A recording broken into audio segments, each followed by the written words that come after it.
itu memenuhi kebutuhan bait suci kedua. Bait suci kedua itu memakai itu bahasa internasional itu Yunani. Oh, perempuan muslim itu pasti goblok, pasti tolol, pasti bego, pasti PA. Ibu kok malah kejang. Sabar, sabar ibu tua. Jaga kesehatan. Nggak perlu kejang-kejang gitu. Santai aja dialog sama saya, Bu. Udah jelas ya, ibu itu ternyata yang umat terjemahan, mau pakai bahasa Yunani, bahasa internasional, kayak mau apa.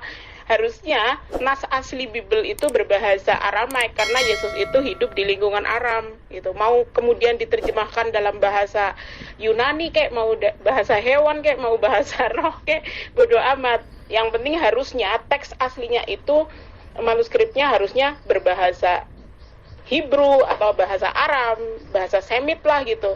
Kenapa ini malah berbahasa Yunani? Apa hubungannya Yesus sama Yunani? Aduh, mikirnya sampai situ, nggak usah pakai kejang-kejang atuh ibu.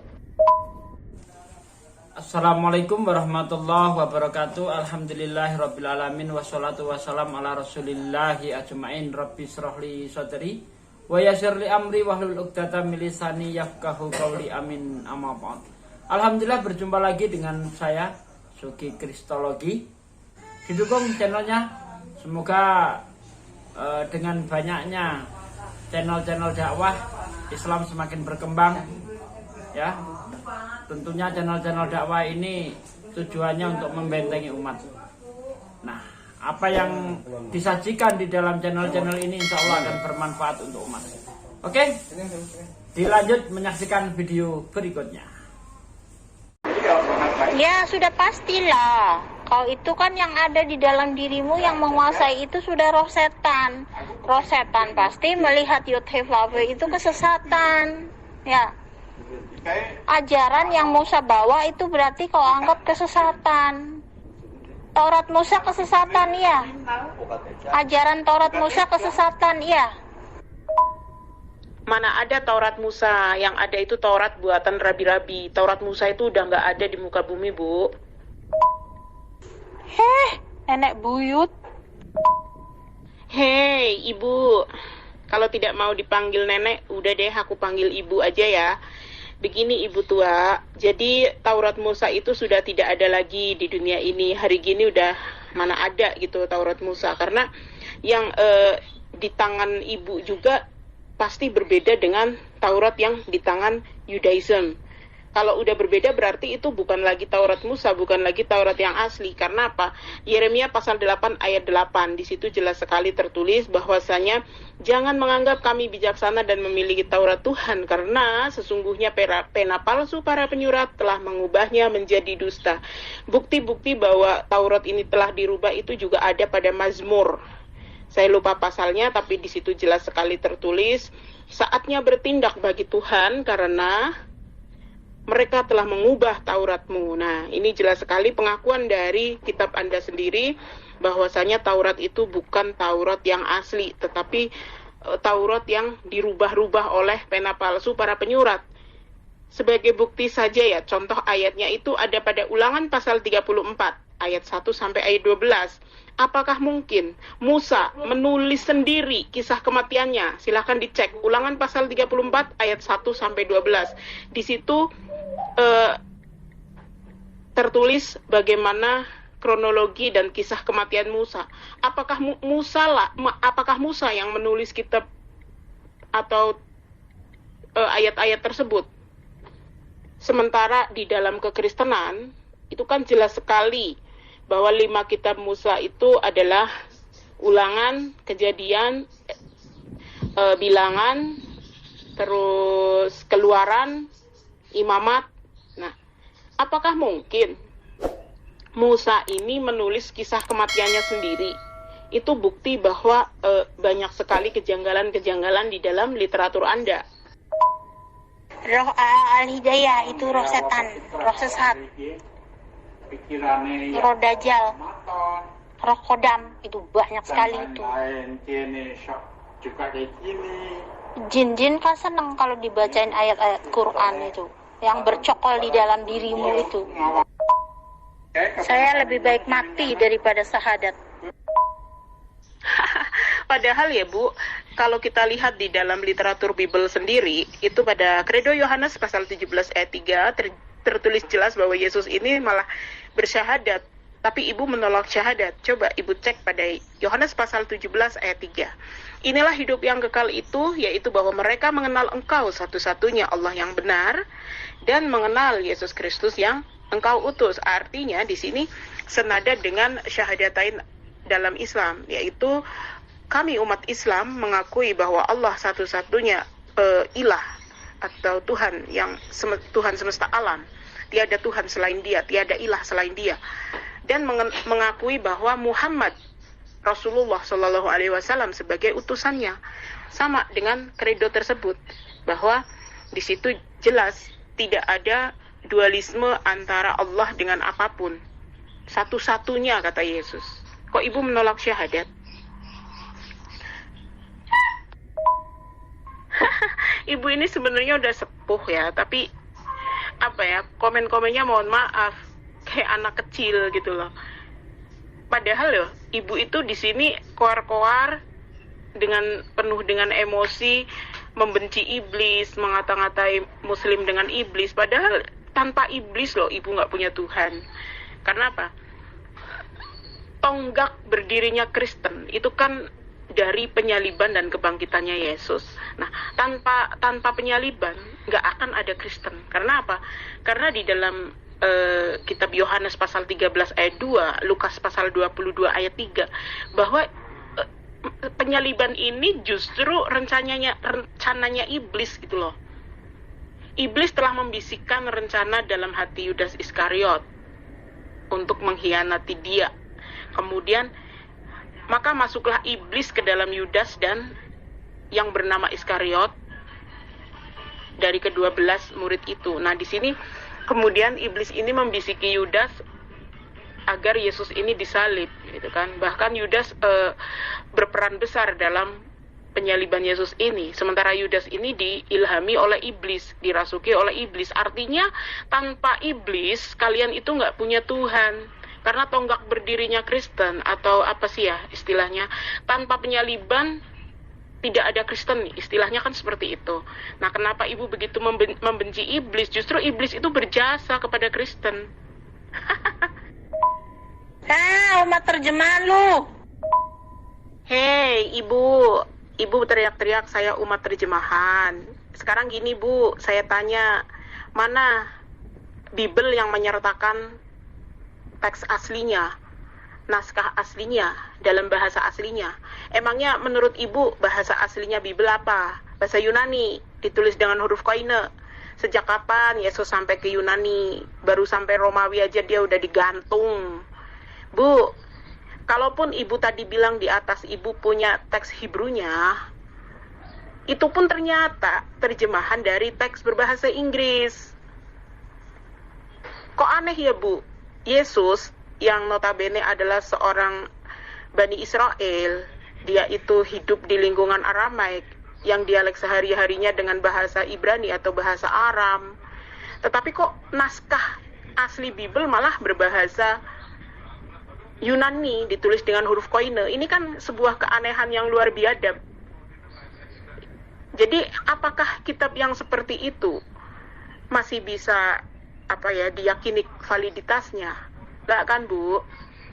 Kalaupun ibu tadi bilang bahwa ibu punya naskah Bible, ibu memakai Bible dalam bahasa Hebrew, itu pun ternyata Bu, sejarahnya, historinya itu diterjemahkan dari teks berbahasa Inggris. Hello, siapa yang umat terjemahan? Di Indonesia mayoritas Kristen, taunya ya cuma Bible terjemahan itu. Kenapa ibu nggak meneriaki teman-teman ibu sendiri? Kalau ibu meneriaki saya umat terjemahan, Al-Quran selalu menyertakan bahasa aslinya, ya.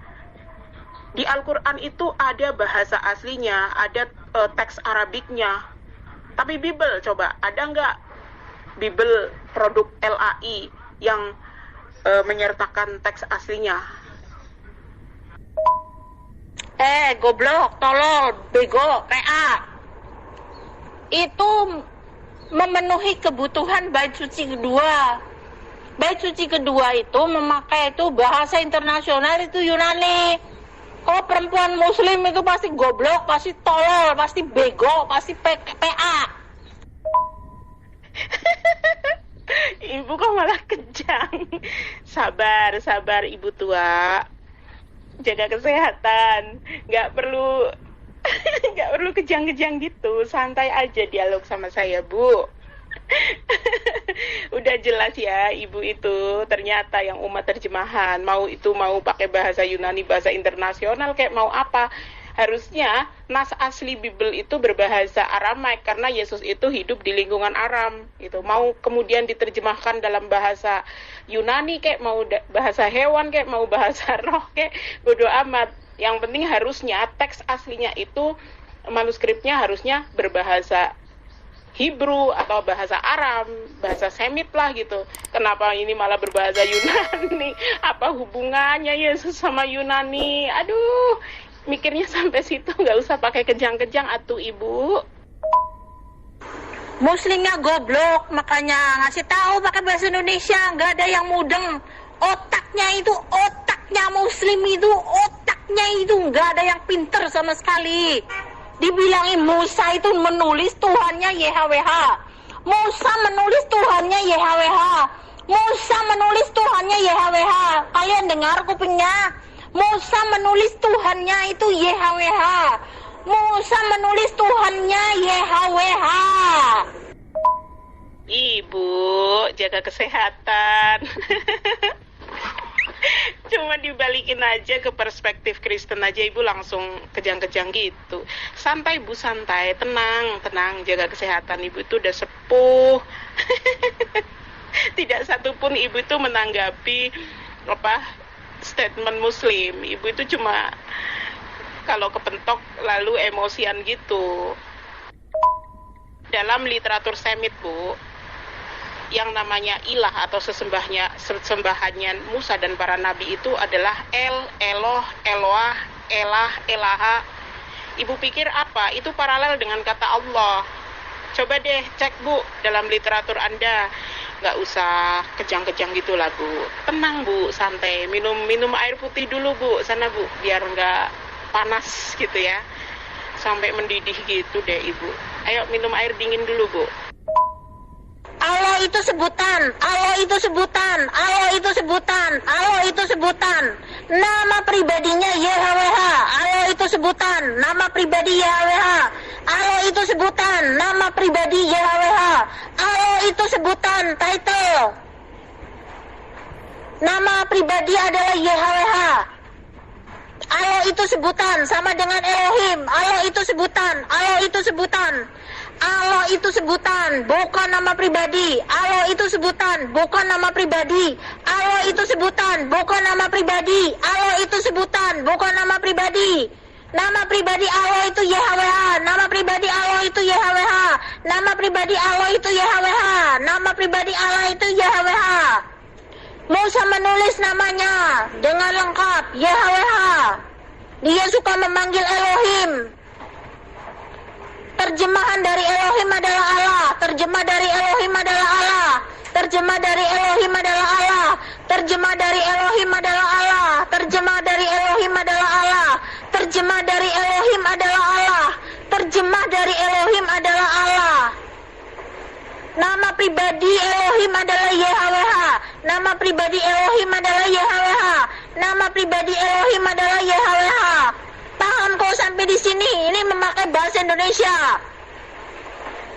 Oh, disampaikan pakai bahasa Inggris lagi, kau tidak tahu lagi. Disampaikan pakai bahasa Ibrani lagi, apalagi kamu tidak tahu. Kamu parah sekali ya, jadi umat ini ya.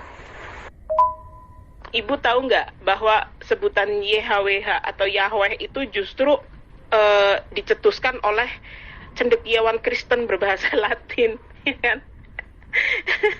Kok bisa ibu lucu banget. Tetragrammaton kok jadi Jehovah. Ibu tahu nggak Yahweh itu siapa? Yahweh itu kan Dewa pagan Babilonia, suaminya Dewi Asyera. Aduh, ibu dialog saja sampai kerasukan gitu. Ya Allah, sampai ngefloat gitu ngomongnya, Bu. Sampai dol gitu. Sorry, main mulu. Ibu, dalam perspektif Kristen, yang namanya Allah itu bukan sekedar nama, tetapi itu bukan sekedar sebutan, tapi itu nama. Karena kita bisa lihat paralelisasinya dalam teks Semitik ya. Kata Allah itu serumpun dengan bahasa Semitik yang lebih tua seperti Aramaik dan Ibrani gitu kan. Allah itu serumpun dengan bahasa Ibrani, contohnya El, Eloah, Elohim. Dan dalam bahasa Aramaik disebut Elah, Alaha. Itu banyak ada di dalam Perjanjian Lama. Nggak usah ngefloat gitu, Bu, sampai dol gitu. Sampai remnya blong gitu. Bishum Elah Yisrael, artinya demi nama Allah Israel. Ini bukan sekedar sebutan, tapi memang nama Allah Israel. Bishum Elah Yisrael. Shum itu artinya nama, bukan sekedar sebutan ya. Nama diri. Kemudian di elahekon hu elah elahin, Daniel pasal 2 ayat 47. Kemudian pada Habakuk pasal 3 ayat 3, Eloah mi teman yavo wi kados mi har paranselah. Aduh, ibu nggak usah terlalu tegang kayak gitu, Bu. Coba dicek lagi 1 Korintus pasal 8 ayat 4 sampai 6. Wa alla ilaha illallah al-ahad. Bahkan Paulus saja tahu bahwa ilah itu adalah Allah. La ilaha illallah al-ahad, Maha Esa gitu kan. Dan sesungguhnya tidak ada ilah selain Allah yang Maha Esa.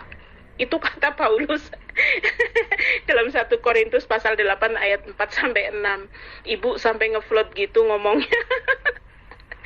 Sampai dol gitu remnya ya, Bu. Stupid. Kamu stupid, gak usah ngajarin saya. Kamu stupid, gak usah ngajarin saya. YHWH itu bukan dari cendekiawan Kristen. YHWH itu Musa yang mengajarkan, Musa yang bertanya namanya. Elohim, siapa namamu? Namaku YHWH, itulah sebutanku turun-temurun. Di dalam kitab Keluaran 3 ayat 15, YHWH memperkenalkan namanya kepada Musa. YHWH memperkenalkan namanya kepada Musa. YHWH memperkenalkan namanya kepada Musa di Keluaran 3 ayat 15. YHWH memperkenalkan namanya kepada Musa karena Musa tanya, Elohim, siapa namamu? Elohim, siapa namamu? Elohim menjawab, namaku YHWH, itulah namaku, sebutanku turun-temurun. Akulah sesembahan Abraham, Ishak, Yakub. Itulah namaku, sebutanku turun-temurun dari generasi kepada generasi. Kamu paham atau tidak? Ini bahasa Indonesia. Oh, stupid, bodoh, tolol, bego. Aduh, Ibu, apa Ibu nggak capek gitu kejang sepanjang zaman kayak gitu? Ibu cek deh pada Yeremia pasal 4 ayat 22 dan Lukas pasal 24 ayat 20, sebutan untuk ibu yang sebenarnya.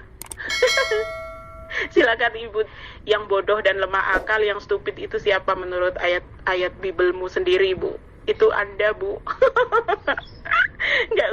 Nggak usah kejang gitu, Bu, capek karena capek saraf nanti, Ibu. Kalau Ibu referensinya itu Bibel berbahasa Hebrew, udah saya katakan bahwa meskipun dalam bahasa Hebrew teks aslinya itu tetap berbahasa Yunani yang kemudian diterjemahkan dalam bahasa Inggris baru ditranslate lagi ke bahasa Hebrew. Tentu saja di situ ada kata Yahweh gitu kan. Tapi TB berbahasa Hebrew itu justru terjemahan dari bahasa Inggris. Dari terjemahan berbahasa Inggris yang dilakukan oleh United Bible Society in Israel 1970. Nah, PB asli itu ditulis dalam bahasa Yunani dalam huruf koine. Nah, tapi para penulis Bible ini justru tidak mempertahankan nama Yahweh, gitu kan? Al-Ilah Sang Dewa, Al-Ilah Sang Dewa, Al-Ilah Sang Dewa, Al-Ilah Sang Dewa, Al-Ilah Sang Dewa, Al-Ilah Sang Dewa, Al-Ilah Sang Dewa, Al-Ilah Sang Dewa, Al-Ilah Sang Dewa, Al-Ilah Sang Dewa, Al-Ilah Sang Dewa. Iya, Bu. Yahweh itu suaminya Dewi Asyera, sesembahan pagan Babilonia. Itu ya, saya kasih tahu. Ingat-ingat, Bu. Al-Ilah Sang Dewa, Al-Ilah Sang Dewa, Al-Ilah Sang Dewa, Al-Ilah Sang Dewa, Al-Ilah Sang Dewa, Al-Ilah Sang Dewa, Al-Ilah Sang Dewa, Al-Ilah Sang Dewa, Al-Ilah Sang Dewa, Al-Ilah Sang Dewa. Yahweh itu suaminya Dewi Asyera, Dewi kesuburan, sesembahan paganis Babilonia. Tahu nggak, Bu? Jadi Yahweh sama Asyera ini suami istri. Mereka itu sesembahan Babilonia yang diadopsi oleh ibu. Al-Ilah Sang Dewa, Al-Ilah Sang Dewa, Al-Ilah Sang Dewa, Al-Ilah Sang Dewa, Al-Ilah Sang Dewa, Al-Ilah Sang Dewa, Al-Ilah Sang Dewa, Al-Ilah Sang Dewa, Al-Ilah Sang Dewa, Al-Ilah Sang Dewa, Al-Ilah Sang Dewa, Al-Ilah Sang Dewa. Iya, Yahweh itu sang dewa. Dewa pagan Babilonia yang ibu sembah itu. Al-Ilah Sang Dewa, Al-Ilah Sang Dewa, Al-Ilah Sang Dewa, Al-Ilah Sang Dewa, Al-Ilah Sang Dewa, Al-Ilah Sang Dewa, Al-Ilah Sang Dewa, Al-Ilah Sang Dewa, Al-Ilah Sang Dewa, Al-Ilah Sang Dewa, Al-Ilah Sang Dewa, Al-Ilah Sang Dewa, Al-Ilah Sang Dewa, Al-Ilah Sang Dewa, Al-Ilah Sang Dewa. Jadi ilahmu itu dewa, dewa pagan Babilonia yang ibu adopsi, disembah sama ibu.